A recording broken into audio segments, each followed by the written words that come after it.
Good morning बच्चों, संस्कार education में आपका स्वागत है। क्लास 9 साइंस में पढ़ रहे थे। इसमें लेसन नंबर 5 जो है जीवन की मौलिक इकाई, ये लेसन हम पढ़ रहे थे, चल रहा है अभी तक। हम जानते हैं कि जो कोशिका होती है तो कोशिका शरीर की सबसे छोटी संरचनात्मक, क्रियात्मक एवं आनुवांशिक इकाई होती है। कोशिका की खोज रॉबर्ट हुक ने की थी। उसके पश्चात कोशिका सिद्धांत दिया था, किसने दिया था? स्लीडर व स्वान, दो जो वैज्ञानिक थे उन्होंने दिया था। फिर इसी लेसन में हमने देखा था जो कोशिका होती है केंद्र के आधार पर कितने प्रकार की होती है, तो प्रोकैरियोटिक और यूकैरियोटिक कोशिका, उनको भी हमने समझा था। उसके पश्चात जो जंतु कोशिका होती है, जो पादप कोशिका होती है, इसके बारे में भी हमने अध्ययन किया था। जंतु कोशिका में किस प्रकार से उसकी संरचना होती है, पादप कोशिका में किस प्रकार से संरचना होती है। फिर इनके पश्चात में जो जीव होते हैं कोशिका के आधार पर कितने प्रकार के होते हैं, तो एक कोशिकी और दो कोशिकी, दो प्रकार के हो जाते हैं। एक कोशिकी जिनमें केवल एक ही कोशिका होती है तो एक कोशिकी कहलाते हैं, और जिनमें बहुत सारी कोशिका मिलकर उसका शरीर का निर्माण होती है तो वो बहुकोशिकीय जीव कहलाते हैं। तो इस प्रकार से कोशिकाओं भी अलग अलग प्रकार की हो सकती है। फिर इसी लेसन में हमने देखा था जो कोशिका की संरचना है, जो कोशिका की संरचना है वो किस प्रकार से होती है, कितने भाग होते हैं इसके, तो इसके कितने भाग हो जाते हैं? 3 भाग होते हैं, कोशिका झिल्ली, केंद्रक और कोशिका द्रव्य। कोशिका झिल्ली जो होती है वसा प्रोटीन की बनी होती है और ये 70 से 100 एंगस्ट्रॉम मोटाई या व्यास की होती है, और ये किसकी बनी होती है? वसा प्रोटीन की बनी होती है। फिर जो इसमें केंद्र होता है तो केंद्र की खोज किसने की थी? रॉबर्ट ब्राउन ने की थी। और जो केंद्र होता है इसको कोशिका का नियंत्रक भी कहा जाता है। क्यों कहा जाता है? क्योंकि ये जितनी भी कोशिका, जो भी कोशिका होती है, कोशिका में विभिन्न अंग होते हैं, उन पर नियंत्रण रखने का कार्य करता है। इसमें कोशिका द्रव्य होता है, तो कोशिका द्रव्य तो कोशिका के अंदर, कोशिका झिल्ली तथा केंद्र के बीच में जो भी द्रव्य पदार्थ उपस्थित होता है उसको हम क्या करते हैं? कोशिका द्रव्य कहते हैं। और कोशिका द्रव्य में विभिन्न प्रकार के अंग पाए जाते हैं, विभिन्न प्रकार के अंग पाए जाते हैं। माइटोकॉन्ड्रिया है, कोशिका है, राइबोसोम है, अंतःप्रेरक जालिका है, लाइसोसोम है, तारकाएं है, लवक है।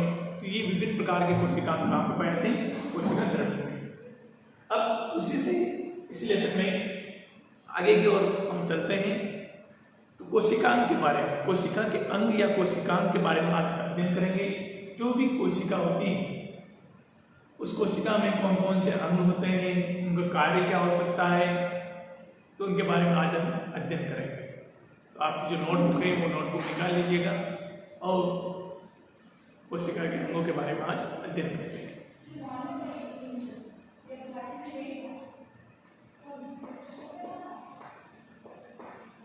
कोशिका या कोशिका के अंग।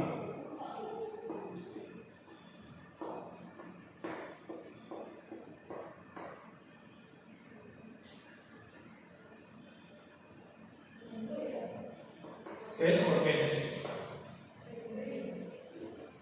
कोशिका के अंग, सेल ऑर्गेन्स। तो कोशिका जो होती है चाहे पादप कोशिका हो या जंतु कोशिका, जैसे हम पादप कोशिका की, जंतु कोशिका की बात कर रहे हैं, ये जंतु कोशिका है।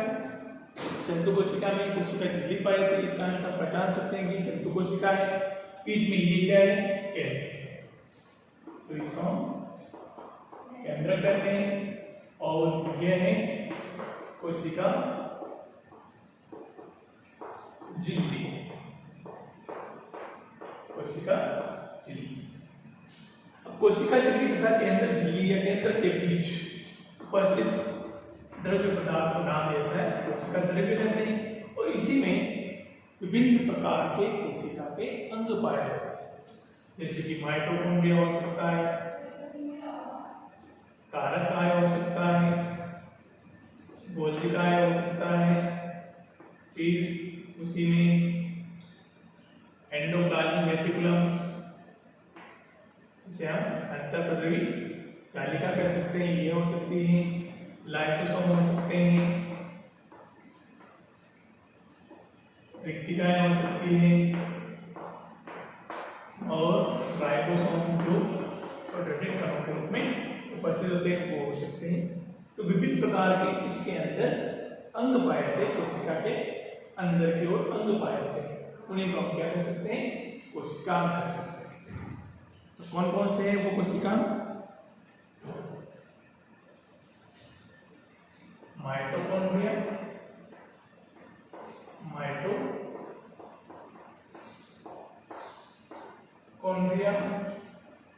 अंतर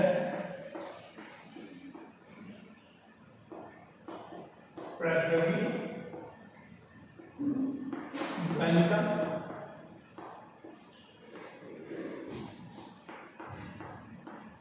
गोल्जिकाए,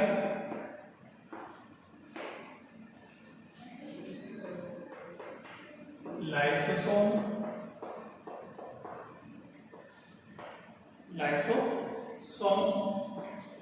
प्लास्टिड, जो केवल किसमें होगा, पादप कोशिकाओं में होगा, इन्हें हम लवक करते हैं। लाइसोसोम, प्लास्टिड, लवक, रिक्तिका, तारकाय,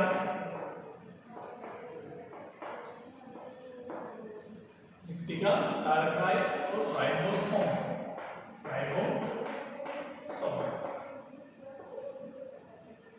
तो ये संरचनाएं होती हैं, अंग होते हैं जो किसमें पाए जाते हैं, कोशिका के अंदर या भीतर पाए जाते हैं। माइटोकॉन्ड्रिया, जालिका, गोल्जिका, लाइसोसोम, प्लास्टिड, रिक्तिका, तारकाय, राइबोसोम और भी कुछ छोटे छोटे और कण भी पाए जाते हैं, कोशिका के अंदर उपस्थित होते हैं वो भी। अब जो ये अंग है, इनका कार्य क्या हो सकता है, संरचनाएं किस प्रकार से हो सकती, तो उसको हम पढ़ेंगे आज।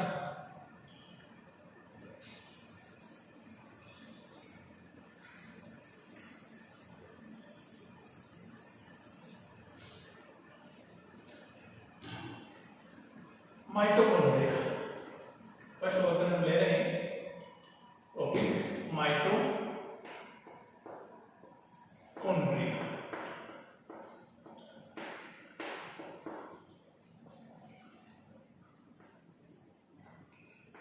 माइटोकॉन्ड्रिया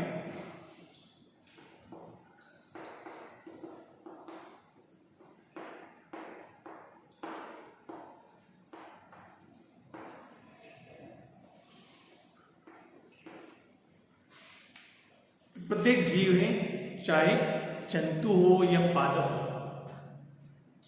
पादप कोशिका हो या जंतु कोशिका हो या जंतु कोशिका हो या पादप कोशिका हो, प्रत्येक कोशिका के अंदर माइटोकॉन्ड्रिया उपस्थित होता है। माइटोकॉन्ड्रिया जो होता है दोहरी झिल्ली युक्त कोशिका होता है। दोहरी झिल्ली युक्त का मतलब क्या है, दो झिल्लियां पाई जाती है, एक तो बाहरी झिल्ली होती है और एक आंतरिक झिल्ली होती है।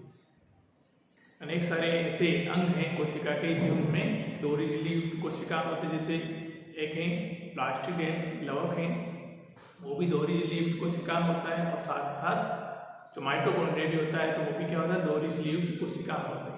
तो दो झिल्लियां पाई जाती है इनके अंदर, इस कारण से दोहरी झिल्ली कहलाती है। और माइटोकॉन्ड्रिया जो होता है प्रत्येक कोशिका के अंदर उपस्थित होता है और इसी के द्वारा क्या होता है, ऊर्जा का निर्माण होता है। एटीपी जो होती है, एटीपी ऊर्जा का निर्माण किसके अंदर होता है, माइटोकॉन्ड्रिया के अंदर होता है। माइटोकॉन्ड्रिया जो होता है इसकी खोज सर्वप्रथम खोज की थी कोलिकर नामक वैज्ञानिक ने। कोलिकर वैज्ञानिक जो था, कोलिकर नामक वैज्ञानिक ने इसकी खोज की थी और माइटोकॉन्ड्रिया जो नाम दिया था सी बेंदा ने दिया था। सी बेंदा नहीं, माइटोकॉन्ड्रिया नाम दिया, माइटोकॉन्ड्रिया नाम दिया था। ध्यान रखिएगा, इसकी खोज किसने की थी, कोलिकर नामक वैज्ञानिक ने की। और जो सी बेंदा नामक वैज्ञानिक है उन्होंने क्या नाम दिया, माइटोकॉन्ड्रिया नाम दिया। जो माइटोकॉन्ड्रिया होता है वो किस प्रकार से संरचना किस प्रकार से होती है, तो ये दोहरी झिल्ली युक्त कोशिका होता है। इसकी बाहरी झिल्ली को बाह्य झिल्ली और आंतरिक झिल्ली को अंतर झिल्ली कह सकते हैं। और अंतर झिल्ली जो होती है अंदर की ओर धसी हुई रहती है और अंतर झिल्ली जो होती है उस धसी रहती है, साथ ही साथ उस संरचना को जो धसी रहती है उस संरचना को हम कहते हैं क्रिस्टी कहते हैं। और क्रिस्टी के अंदर ही वाले भाग में ऑक्सीसोम के कण पाए जाते हैं। ऑक्सीसोम के कण पाए जाते हैं। जैसे कि हम संरचना देखें, संरचना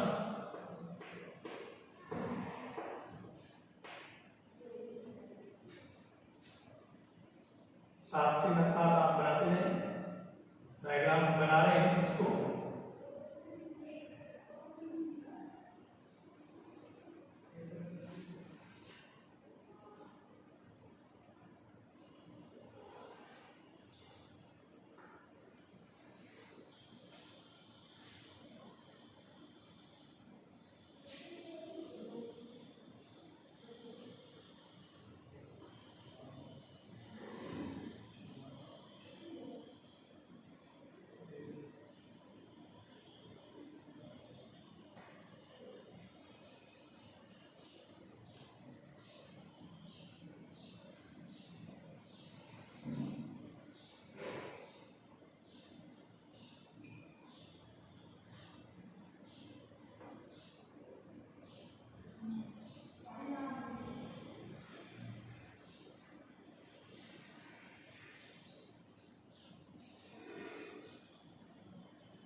तो ये बाह्य झिल्ली लगती है और ये आंतरिक झिल्ली अंदर की ओर जो है वो आंतरिक झिल्ली के अंतर झिल्ली कह सकते हैं इसको।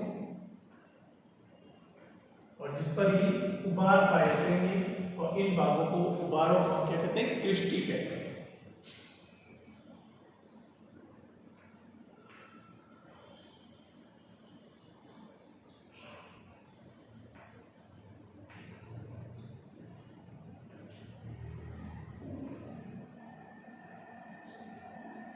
और ये जो है माइटोकॉन्ड्रिया होता है, मुख्य अंग होता है कोशिका का, क्योंकि यहीं पर ऊर्जा का निर्माण होता है। जितनी भी कोशिकाएं आती है उनमें ऊर्जा का जो निर्माण होता है एटीपी के रूप में, वो कहाँ पर होता है, माइटोकॉन्ड्रिया के भीतर ही होता है। तो इसको बाह्य झिल्ली कह सकते हैं। बाहर की ओर जो झिल्ली पाई जाती है उसको बाह्य झिल्ली नाम देते हैं। बाह्य झिल्ली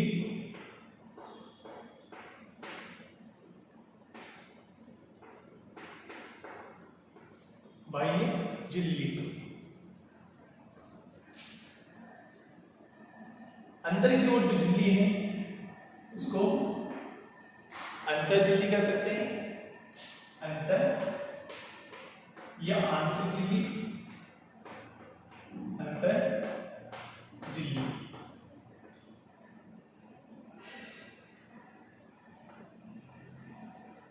अंतर झिल्ली और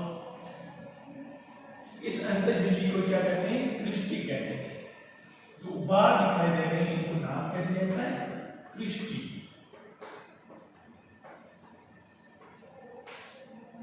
क्या कहते हैं, क्रिस्टी कहते हैं। और जो क्रिस्टी होते हैं, क्रिस्टी के अंदर की ओर संरचनाएं दिखाई देती है, छोटी छोटी संरचनाएं ट्यूबल्स के रूप में संरचनाएं आती हैं। इनको ऑक्सीसोम कहते हैं। ऑक्सीसोम या F1 कण।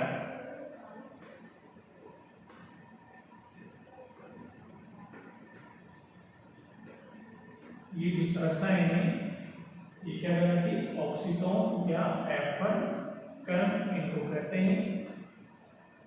छोटी छोटी नलिकाओं के रूप में ये संरचनाएं जो दिखाई देती है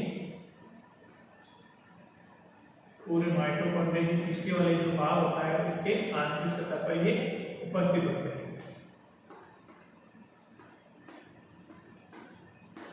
तो एग्जाम में पूछा जाता है मतलब जो माइटोकॉन्ड्रिया होता है तो माइटोकॉन्ड्रिया की संरचना को समझाते हुए इसके कार्य लिखिए।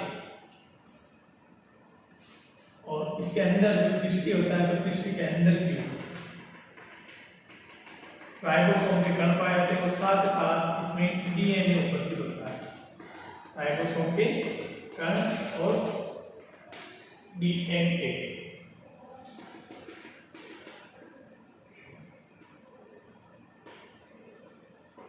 राइबोसोम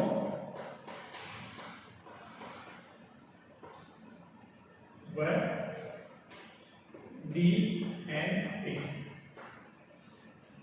डीएनए जो होता है डीऑक्सीराइबोन्यूक्लिक एसिड। डीएनए का फुल फॉर्म यदि पूछी जाती है डी ऑक्सी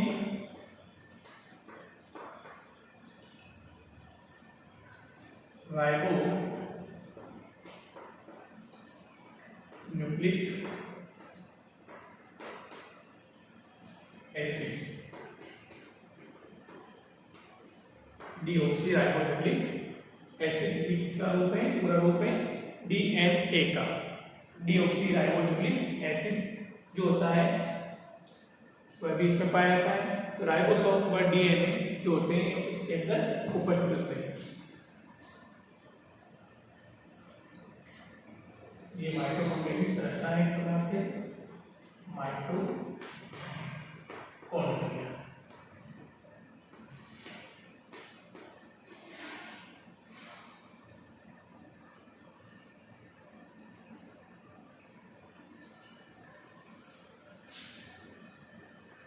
इस संरचना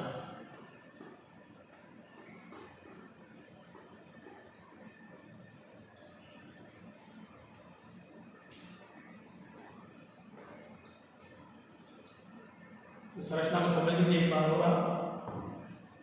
तो माइटोकॉन्ड्रिया जो होता है दोहरी झिल्ली कोशिका होता है। दोहरी झिल्ली युक्त कोशिका में दोहरी झिल्ली क्यों कह रहे हैं, क्योंकि इसमें दो झिल्लियां पाई जाती हैं। जो बाहर की ओर झिल्ली होती है ये बाह्य झिल्ली कहलाती है और अंदर की ओर जो झिल्ली पाई जाती है उसको हम कहते हैं अंतर झिल्ली कहते हैं।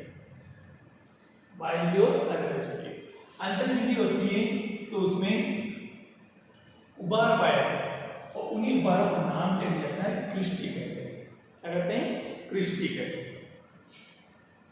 और जो क्रिस्टी होते हैं क्रिस्टी के आंतरिक भाग पर छोटे छोटे कण पाए जाते हैं और इन्हीं कणों को नाम दिया जाता है ऑक्सीसोम। क्या कहते हैं, ऑक्सीसोम। ये जो कण दिखाई दे रहे हैं ऑक्सीसोम के कण कहलाते हैं या F1 कण कहलाते हैं। ऑक्सीसोम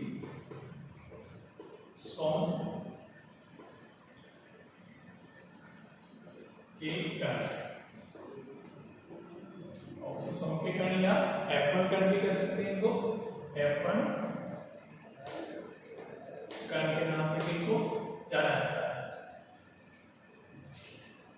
और जो क्रिस्टी है क्रिस्टी के आंतरिक भाग पर अंदर की ओर अंदर की ओर जो खाली स्थान वाला भाग होता है उसमें राइबोसोम व डीएनए उपस्थित होता है।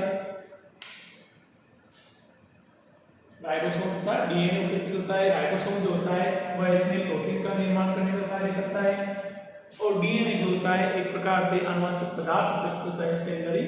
और ये क्या कर सकता है, एक माइटोकॉन्ड्रिया से अनेक माइटोकॉन्ड्रिया का निर्माण कर सकता है। और जो माइटोकॉन्ड्रिया होता है तो माइटोकॉन्ड्रिया को कोशिका का शक्तिगृह भी कहते हैं। कोशिका का शक्तिगृह भी कहते हैं।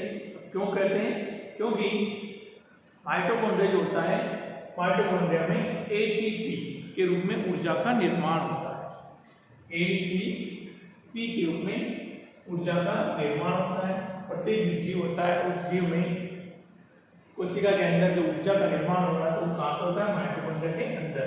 तो किस रूप में होता है, एटीपी के रूप में। एडिनोसिन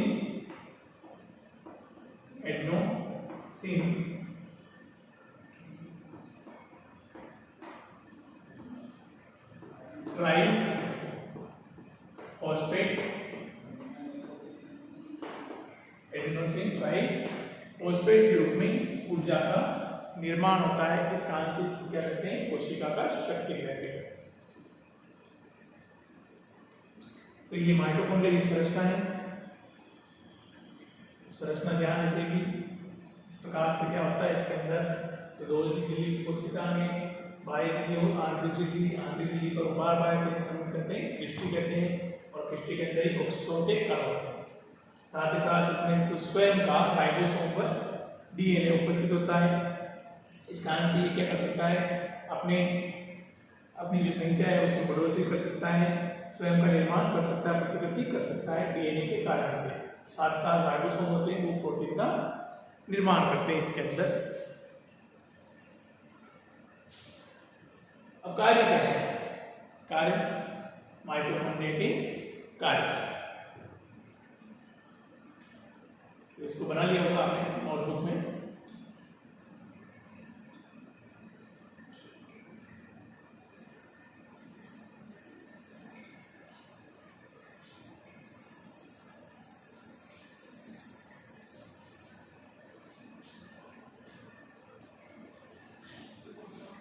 माइटोकॉन्ड्रिया के कार्य,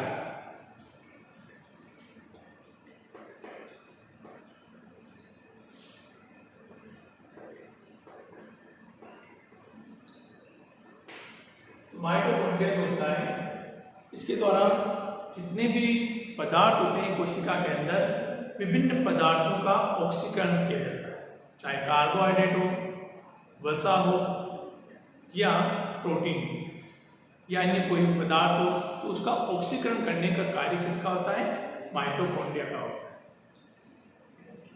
सेकंड कार्य, इसके द्वारा एटीपी के रूप में ऊर्जा का निर्माण होता है। जो कोशिका होती है उस कोशिका के अंदर एटीपी के रूप में ऊर्जा का निर्माण होता है, और यह ऊर्जा का निर्माण करता है। इस कारण से इसको क्या कहा जाता है, कोशिका का शक्ति गृह कहते हैं, पावर हाउस ऑफ सेल्स, इसे कहते हैं माइटोकॉन्ड्रिया को कहते हैं।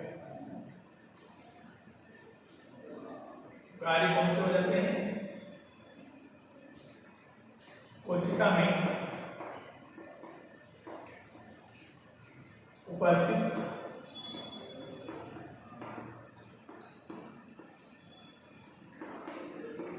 विभिन्न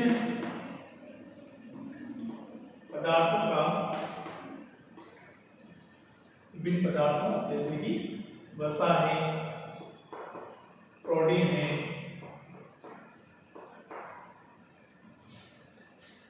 कार्बोहाइड्रेट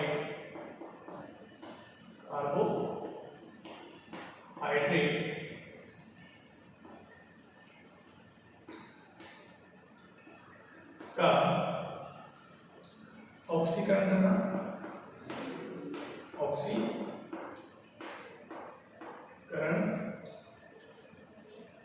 कोशिका में उपस्थित विभिन्न पदार्थों जैसे वसा है, प्रोटीन है, कार्बोहाइड्रेट का ऑक्सीकरण करना।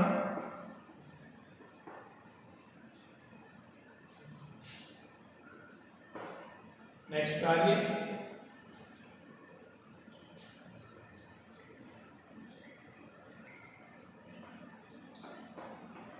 कोशिका में एटीपी के रूप में, कोशिका में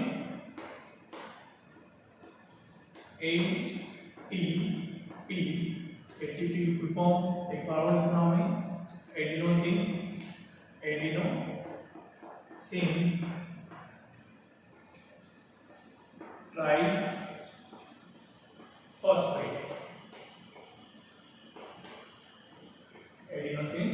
ट्राइफॉस्फेट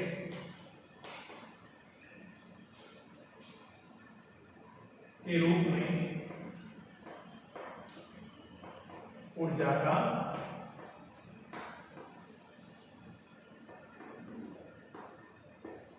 निर्माण,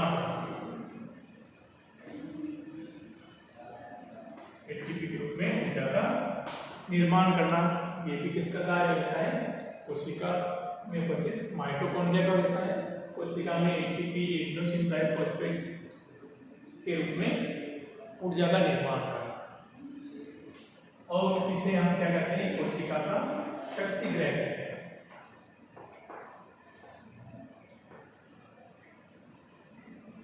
कोशिका का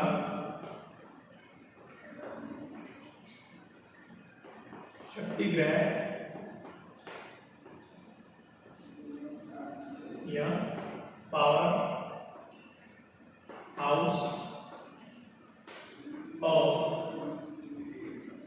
सेल,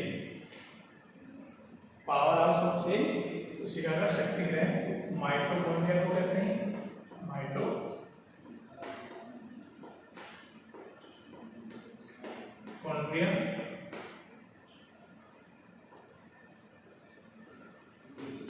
को कहा जाता है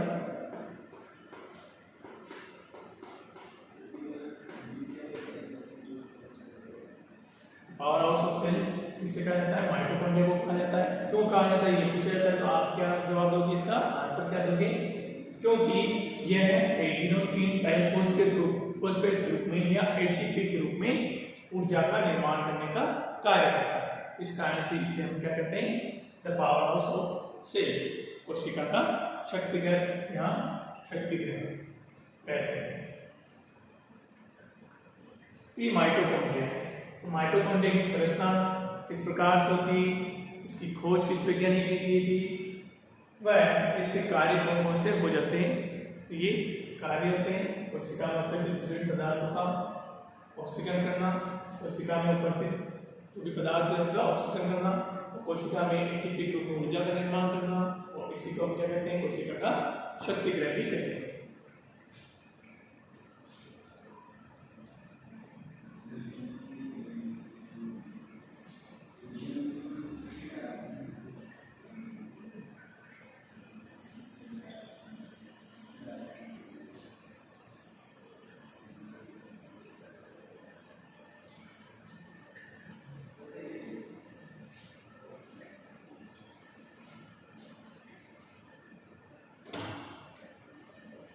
कोशिका का एक और रंग है, इसके बारे में अंतःप्रद्रवी जालिका,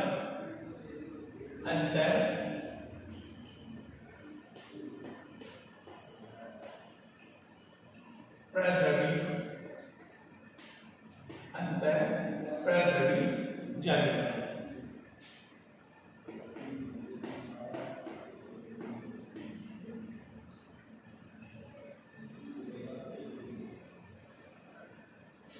एंडोप्लाज्मिक रेटिकुलम, एंडोप्लाज्मिक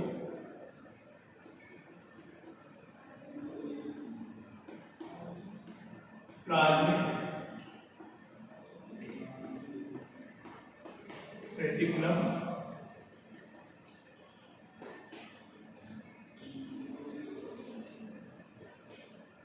अंतःप्रद्रवी जालिका, एंडोप्लाज्मिक रेटिकुलम, शॉर्ट में ER भी लिखते हैं इसको, रूप में ER ऐसे भी इसको लिखा जाता है ER, एंडोप्लाज्मिक रेटिकुलम। तो अंतःप्रद्रवी जालिका जो होती है वो भी कोशिका का एक अंग है, जैसे कि हमने देखा था, चाहे पादप कोशिका हो या जंतु कोशिका, उसके अंदर एंडोप्लाज्मिक रेटिकुलम पाई जाती है, अंतःप्रद्रवी जालिका पाई जाती है। जैसे कि जंतु कोशिका है, यहाँ पर बीच में मध्य में क्या उपस्थित है?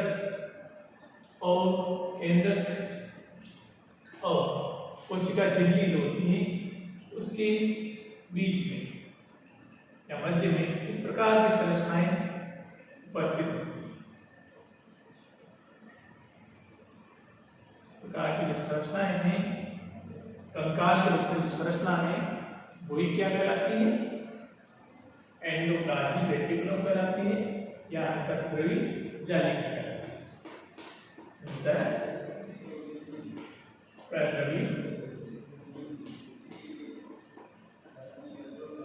जालिका। तो ये जो कंकाल के रूप में जो संरचना दिखाई दे रही है ये क्या है? एंडोप्लाज्मिक रेटिकुलम, अंतःप्रद्रवी जालिका है। तो प्रत्येक कोशिका जो होती है उस कोशिका के अंदर अंतःप्रद्रवी जालिका उपस्थित होती है, चाहे पादप कोशिका हो या जंतु कोशिका होती है, तो दोनों में ये उपस्थित होती है। इस रूप में कंकाल के समान संरचना दिखाई देती है, उसी रूप में पाई जाती है। अब जो अंतःप्रद्रवी जालिका होती है उसमें 3 प्रकार की संरचनाएं होती हैं, मतलब 3 प्रकार की संरचनाओं से मिलकर क्या बनता है? अंतःप्रद्रवी जालिका का निर्माण होता है। अंतःप्रद्रवी जालिका जो होती है 3 प्रकार की संरचनाएं होती हैं, और अंतःप्रद्रवी जालिका जो होती है उसकी खोज किस वैज्ञानिक ने की थी? पोर्टर नामक वैज्ञानिक। खोज वैज्ञानिक का पोर्टर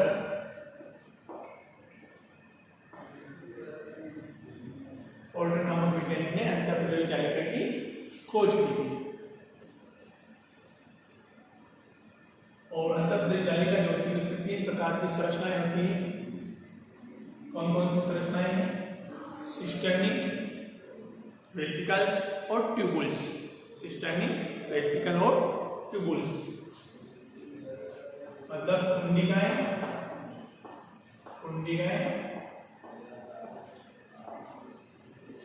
जिन्हें हम सिस्टर्नी कहते हैं।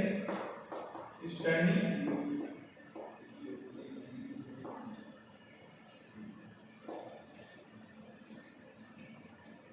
आशय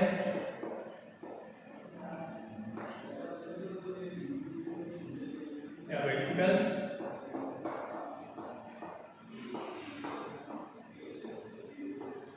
और नलिकाएं।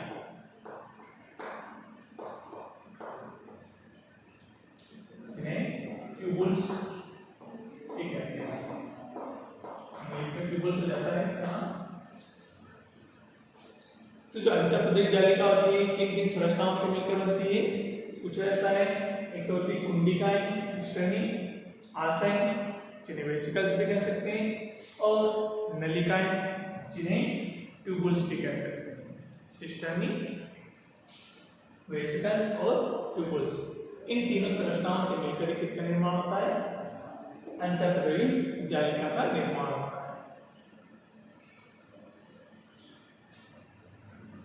जो अंतःप्रद्रवी जालिका जो होती है वह कोशिका के अंदर 2 प्रकार से होती है। 2 प्रकार से यह उपस्थित होती है। एक तो होती है चिकनी अंतःप्रद्रवी जालिका और एक होती है खुरदरी अंतःप्रद्रवी जालिका। चिकनी और खुरदरी अंतःप्रद्रवी जालिका। चिकनी अंतःप्रद्रवी जालिका उसे कहते हैं जिस पर राइबोसोम के कण अनुपस्थित होते हैं, नहीं पाए जाते हैं, तो उसको कहते हैं चिकनी अंतःप्रद्रवी जालिका कहते हैं। और जिस अंतःप्रद्रवी जालिका के ऊपर राइबोसोम के कण उपस्थित होते हैं तो वो कहलाती है खुरदरी अंतःप्रद्रवी जालिका कहलाती है। तो अंतःप्रद्रवी जालिका कितने प्रकार की हो जाती है? 2 प्रकार की हो जाती है।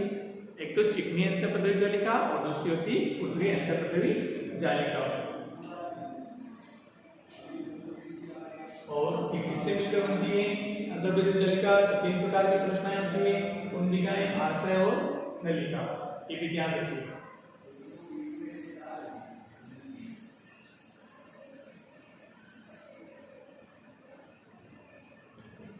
अंतःप्रद्रवी जालिका के प्रकार।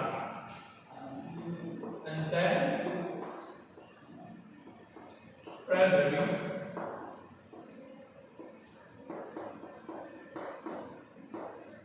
जालिका के प्रकार तो कितने प्रकार की होती है? 2 प्रकार की। इसके 2 प्रकार होते हैं। कितने होते हैं? 2 होते हैं। फर्स्ट चिकनी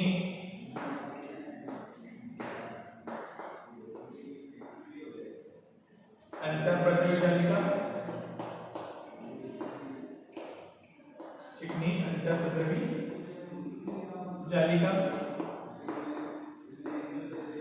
और खुरदरी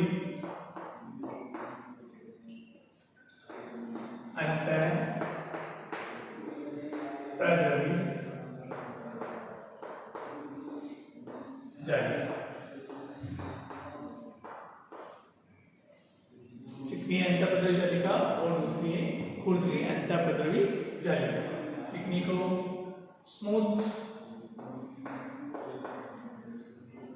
एंडोप्लाज्मिक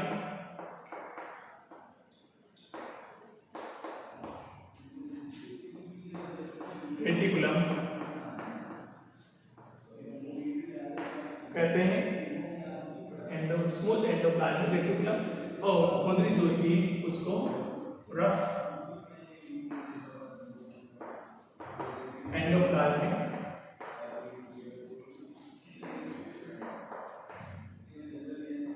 रेटिकुलम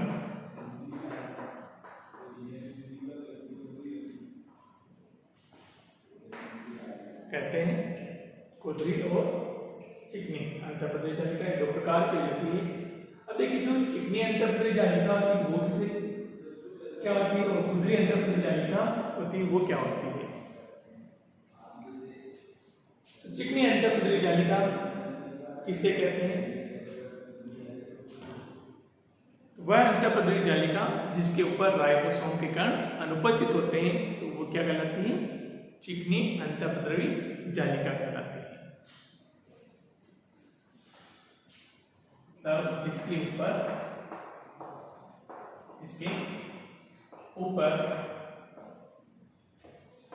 राइबोसोम के कण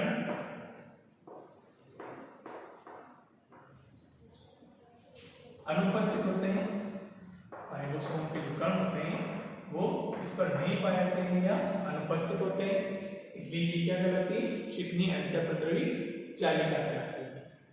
और जबकि जो खुंदरी अंतःपद्रव्य जालिका जो होती है इसके ऊपर राइबोसोम के कण पाए जाते हैं। इसके ऊपर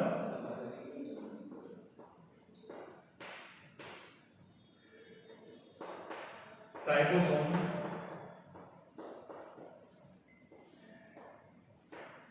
के कण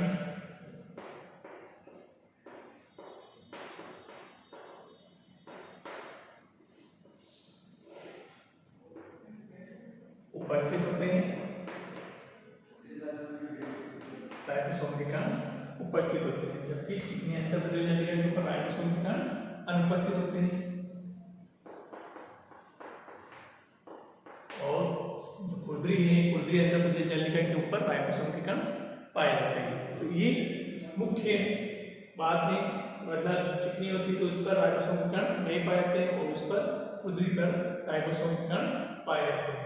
ये अंतर होता है एक प्रकार से चिकनी अंतःपद्रव्य जालिका और खुंदरी अंतःपद्रव्य जालिका के ऊपर, दोनों के अंदर ये अंतर होता है।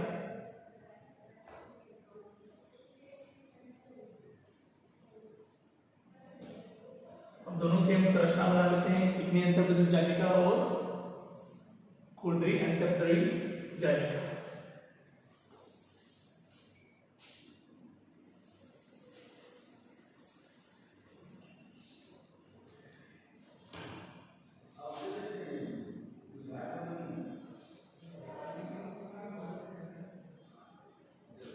तो चिकनी अंतःपद्रव्य जालिका का चित्र मैं इधर बना रहा हूं और खुंदरी का इधर बना रहा हूं, तो आप साथ साथ बनाते जाइएगा। इस प्रकार से क्या होती है, एक तो केंद्रक और कोशिका झिल्ली के बीच की परिस्थिति कंकाल के रूप में,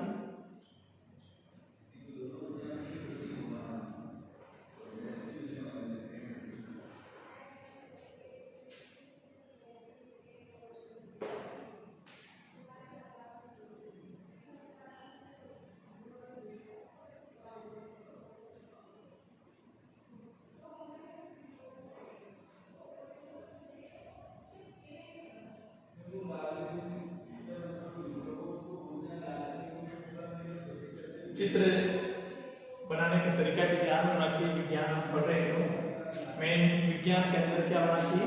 चित्र आवश्यक होता है। यदि आपको चित्र पता है, आप चित्र आराम से बना सकते हो, आपके दिमाग में है वह चित्र, तो आराम से उसका वर्णन हो सकता है, संरचना का वर्णन कर सकते हैं।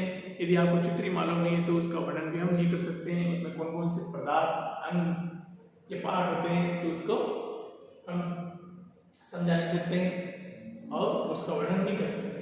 ध्यान होना चाहिए चित्र किस प्रकार से होता है।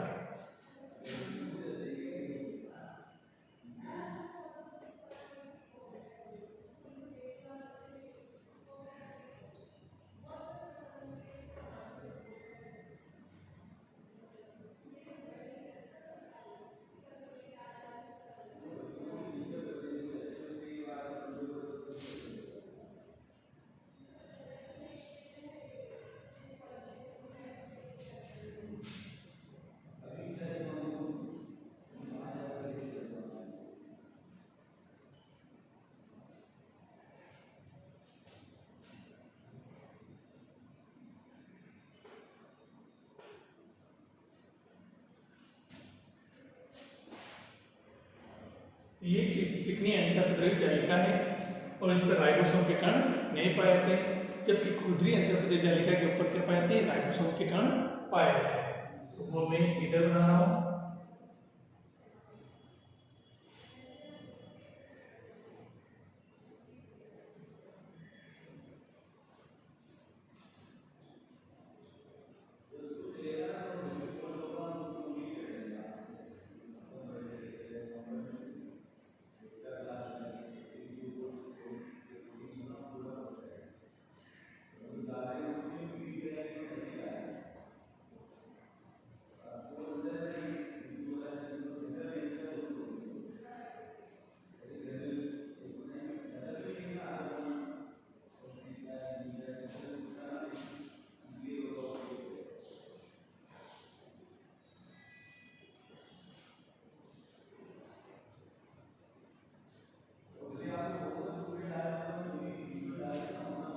ये खुरदरी अंतःपद्रव्य जालिका रफ एंडोप्लाज्मिक रेटिकुलम है।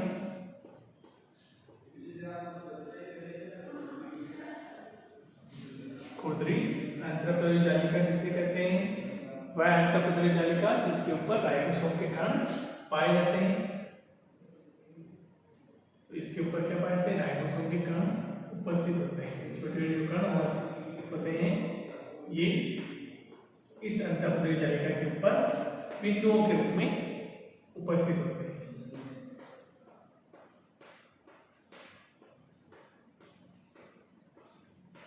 पूरी जो संरचना है, इस संरचना के ऊपर ये कण पाए जाते हैं।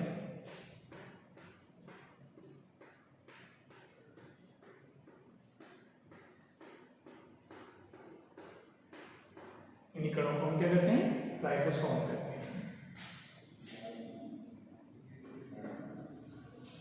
तो ये चिकनी अंतःपद्रव्य जालिका,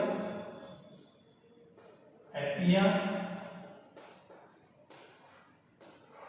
चिकनी अंतःपद्रव्य जालिका, स्मूथ एंडोप्लाज्मिक रेटिकुलम, और जो खुरदरी है इसको आरिया रफ एंडोप्लाज्मिक रेटिकुलम। चिकनी पर राइबोसोम के कण नहीं पाए जाते हैं, जबकि खुरदरी जो अंतःपद्रव्य जालिका होती है उसके ऊपर राइबोसोम के कण उपस्थित होते हैं। में डिफरेंट ये होता है, अंतर यही होता है कि राइबोसोम के जो कण यदि उपस्थित नहीं होते तो वो स्मूथ होती है, और यदि उपस्थित रहती है तो वो रफ कहलाती है, रफ एंडोप्लाज्मिक रेटिकुलम कहलाती है। अब अंतःपद्रव्य जालिका जो होती है उसके कार्य क्या हो सकते हैं। अंतःपद्रव्य जालिका है वह कोशिका के अंदर क्या कार्य करती है, इसको हम देख लेते हैं। तो आप इस चित्र को नोट कर लें, बना ले अपनी नोटबुक में।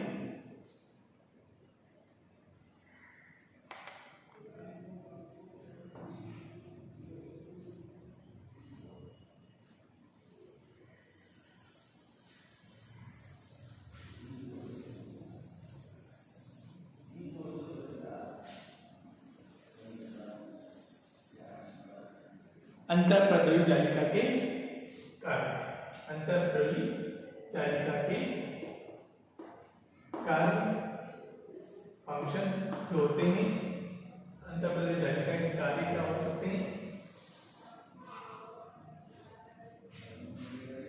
तो सर्वप्रथम ये है कोशिका के अंदर उपस्थित होती है। तो ये कोशिका का जो कंकाल होता है, एक प्रकार से कंकाल बनाने का कार्य करता है। कोशिका का कंकाल किसे कहते हैं, क्यों कहते हैं, क्योंकि यह एक प्रकार से कहाँ पर उपस्थित होती है, कोशिका झिल्ली और केंद्र के बीच उपस्थित होती है। तो इसे कोशिका का कंकाल भी कहते हैं। ध्यान रखिएगा, ये भी शब्द पूछा जाता है, कोशिका का कंकाल किसे कहते हैं।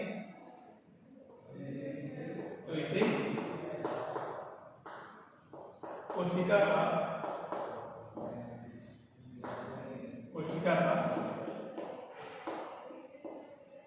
कंकाल कहा जाता है।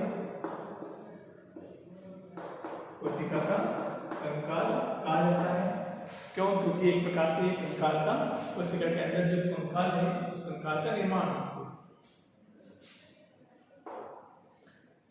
साथ ही साथ ये केंद्रक है और कोशिका झिल्ली है, केंद्रक और कोशिका झिल्ली है, तो उस कोशिका झिल्ली और केंद्रक के मध्य ये उपस्थित होती है।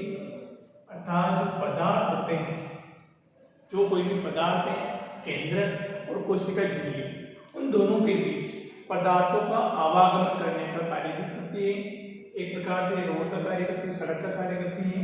मतलब जो केंद्रक है, केंद्रक और कोशिका झिल्ली के मध्य पदार्थों का आवागमन करना, ये भी किसका कार्य हो जाता है? अंतःपद्रव्य जालिका का हो जाता है। यहाँ से जो भी पदार्थ हैं, यदि कोशिका के बाहर पहुंचाने हैं तो वो मतलब केंद्रक है, केंद्रक से कोशिका के बाहर कोई भी पदार्थ है उसको बाहर पहुंचाना है तो वो मार्ग का कार्य करती है। यदि कोशिका झिल्ली के बाहर से कोई पदार्थ केंद्रक तक पहुंचाना है तो वहां पर भी ये मार्ग का कार्य करती है। तो पदार्थों का आवागमन जो होता है वो भी इसके माध्यम से होता है। केंद्रक तथा कोशिका झिल्ली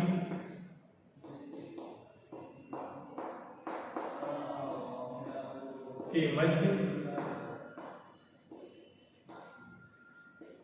पदार्थों का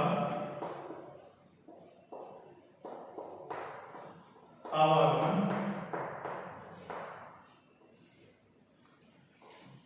केंद्र तथा कोशिका झिल्ली के मध्य पदार्थों का आवागमन करना, ये भी किसका कार्य होता है? अंतःपद्रव्य जालिका का कार्य हो जाता है।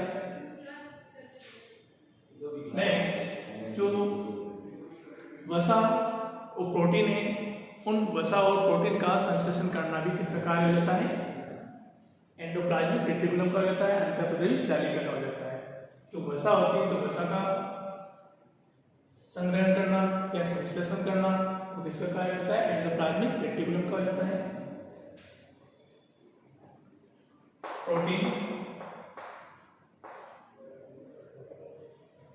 पदार्थ का, प्रोटीन पदार्थ का संश्लेषण करना, संश्लेषण मतलब निर्माण करना, संश्लेषण करना।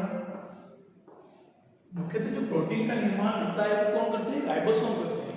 और राइबोसोम किस पर पाए जा रहे हैं? एक प्रकार से रफ एंडोप्लाज्मिक रेटिकुलम, मतलब जो खुदरी अंतःपद्रव्य जालिका होती है तो वो क्या कार्य करती है? प्रोटीन का निर्माण करने का कार्य करती है, संश्लेषण करने का कार्य करती है। तो प्रोटीन पदार्थ का संश्लेषण करना। नेक्स्ट, गोल्जी काय होता है। गोल्जी काय का निर्माण भी इसी के माध्यम से होता है। गोल्जी काय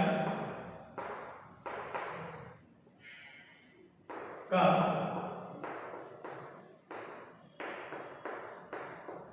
निर्माण करना, गोल्जी काय का निर्माण करना या संश्लेषण करना एक प्रकार से। नेक्स्ट, वसा तथा कार्बोहाइड्रेट, वसा तथा कार्बोहाइड्रेट का संश्लेषण करना,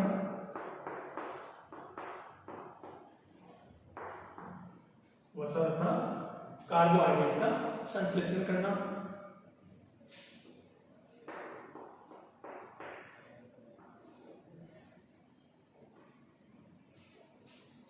कौन कौन से कार्य करते हैं?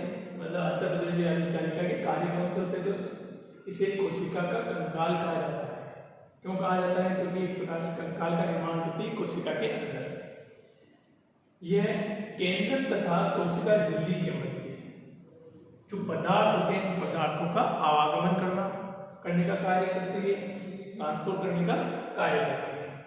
फिर जो प्रोटीन होते हैं, प्रोटीन पदार्थ का जो संश्लेषण करना होता है या निर्माण करना होता है वो भी किसके माध्यम से होता है? अंतःपद्रव्य जालिका के माध्यम से होता है।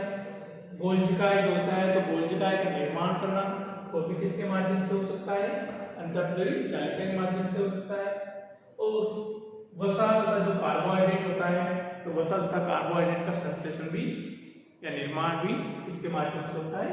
अंतःपद्रव्य जालिका के माध्यम से होता है।